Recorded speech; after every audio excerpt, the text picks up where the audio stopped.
विनीत जैव में आपका स्वागत है। आज समाजवादी पार्टी के राष्ट्रीय अध्यक्ष अखिलेश यादव जी ने एक जनसभा को संबोधित किया है ककोर मुख्यालय औरैया में। कुछ युवा समाजवादी हमें मिले हैं, उनसे बात करते हैं और समझते हैं कि आखिर उनके आने से क्या परिवर्तन होगा। क्या नाम है सर आपका? मेरा प्रोफेसर डॉक्टर गजेंद्र यादव जी। और आप सबसे पहले आपको धन्यवाद कि आपने अपने चैनल पे मुझे बोलने का मौका दिया।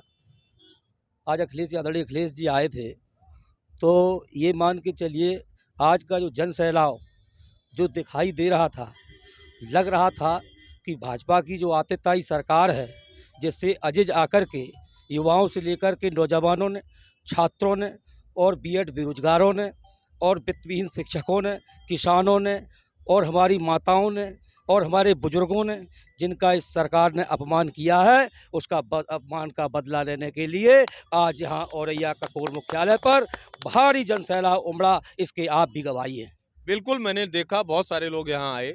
और कौन कौन से मुद्दे हैं? जैसे कुछ लोग मिले, ओल्ड पेंशन स्कीम पे बात कर रहे थे। क्या लगता है आपको अखिलेश जी के आने से परिवर्तन आएगा? वो आप ये बताइए, आदरणीय राष्ट्रीय अध्यक्ष जी ने कहा है कि मैं समाजवादी पेंशन दे कर के माताओं से लेकर बुजुर्गों का बड़ा सम्मान रखता था। आपने पूछा हमसे कि बुजुर्गों का जो ओल्ड पेंशन की बात की है, पेंशन की बात आपने की है, तो वो पेंशन एक सहारा होता है। बुजुर्गों को लगता है कि उनके अकाउंट में पैसे आ जाते थे समाजवादी पार्टी की सरकार में, तो वो ये अच्छा महसूस करते थे, अपने आप को रिलैक्स महसूस करते थे और किसी के पराधीन नहीं होते थे। क्योंकि आज एक समस्या है, आज बड़ी समस्या है कि नौजवान जो है, नौजवान बेरोजगार है और वो कहीं ना कहीं उसकी जो भावना है वो इस सरकार ने ऐसी कर दी है कि वो हीनता की ओर बढ़ने लगा है। इसलिए घर में भी पारिवारिक व्यवस्थाएं ठीक नहीं रह रही हैं और हम चाहते हैं समाजवादी पार्टी की सरकार आएगी, नौजवान खुशहाल होगा, परिवार खुशहाल होंगे और बुजुर्गों का सम्मान 100% बढ़ेगा। एक और महत्वपूर्ण बात है। एक और महत्वपूर्ण बिंदु है। विरोधी आरोप लगाते हैं कि समाजवादी पार्टी आते ही गुंडे बढ़ जाती है। क्या कहेंगे आप युवा हैं और प्रोफेसर भी हैं, क्या लगता है आपको ये सिर्फ आरोप है कि वास्तविकता है? आप देख लीजिए भारतीय जनता पार्टी की सरकार में कितनी गुंडई है, कितनी अराजकता है, कितना माहौल बिगड़ा है। इनके बड़े बड़े नेता जो किसान अपनी बात कहते हैं, सड़कों पर बैठते हैं, किसानों को कुचल देते हैं। अभी के एक राज्य मंत्री थे, उनके बेटे ने किसानों को कुचल दिया। जो वो अपने शांतिपूर्ण धरना दे रहे थे, क्या बाबा साहब बी आर अम्बेडकर का बनाया हुआ संविधान को ये लोग कुचल देंगे, संविधान को ये लोग खत्म कर देंगे।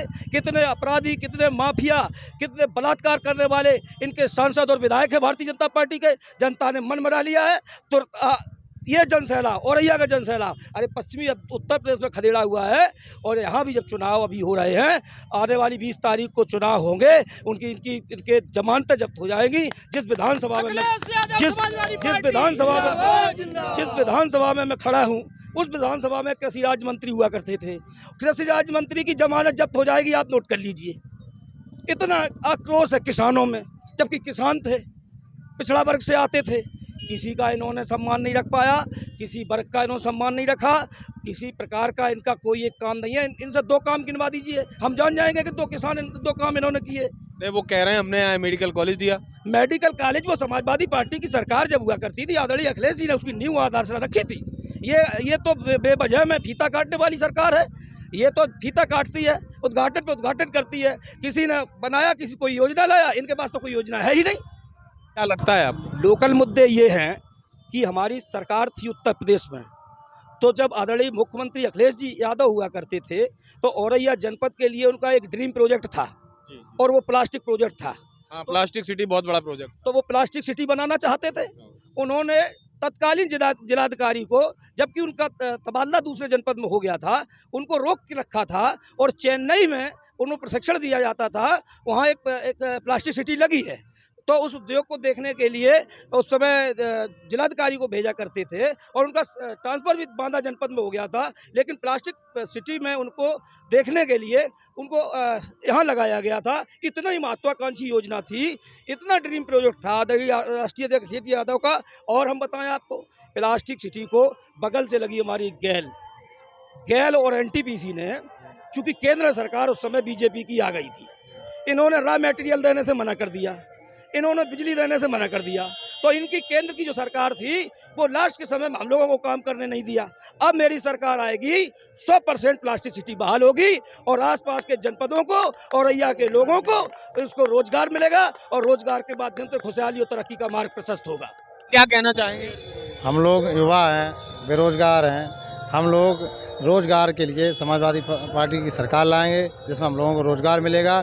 जैसे कि 2012 से 2017 इस कार्यकाल में हमारे बड़े भाइयों को और हमारे साथियों को मिला है।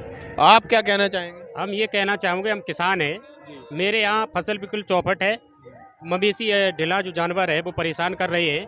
खाद, डीएपी, यूरिया कुछ भी नहीं इस सरकार में मिल पाई है, तो इसलिए हम अपनी समाजवादी सरकार बनाएंगे और किसान अपनी खुशहाली जी पाएंगे। आप क्या कहना चाहेंगे?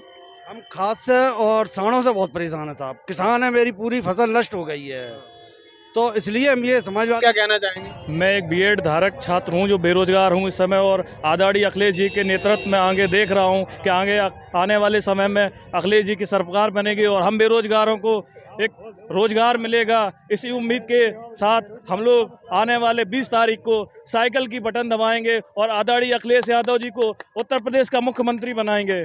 और हम बेरोजगार फिर से उत्तर प्रदेश में, जो चाहे वो मेरिट भर्ती हो, चाहे लेखपाल की भर्ती हो, जो आदरणीय अखिलेश यादव जी के नेतृत्व में निकली थी और लाखों युवाओं को रोजगार मिला था, उसी तरह रोजगार की गंगा बहेगी जब 2022 में आदरणीय अखिलेश जी इस उत्तर प्रदेश के मुख्यमंत्री बनेंगे। धन्यवाद। आप क्या कहना चाहेंगे?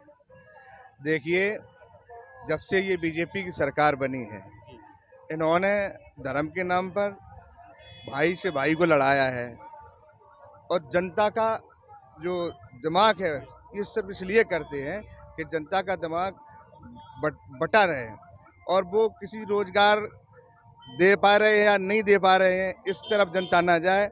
और पूरा देश इन्होंने चौपट कर दिया है, सब रोजगार ख़त्म कर दिए हैं। और एक परिवार का मुखिया होता है, अगर कोई बाप है तो उसके अगर 2 लड़के हैं तो उसकी जिम्मेदारी ये होती है, अगर एक दुकान है तो 2 दुकान हो जाएं।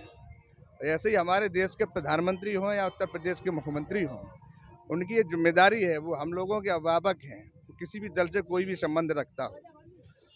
ये जिम्मेदारी नहीं है कि हमारा जो हम लोगों को रोजगार मिल रहा था, जो फैक्ट्रियां थी, जो सरकारी रोजगार थे, उन्होंने सब खत्म कर दिए। बढ़ाना चाहिए था, खत्म कर दिए।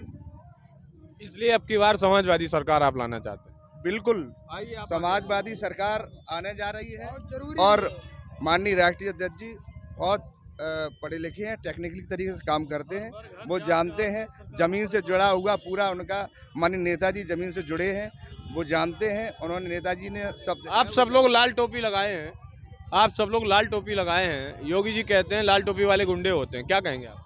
देखिए, ये लाल टोपी एक हम लोगों का एक मिशन का प्रतीक है कि हम लोग ज़मीन से काम करते हैं।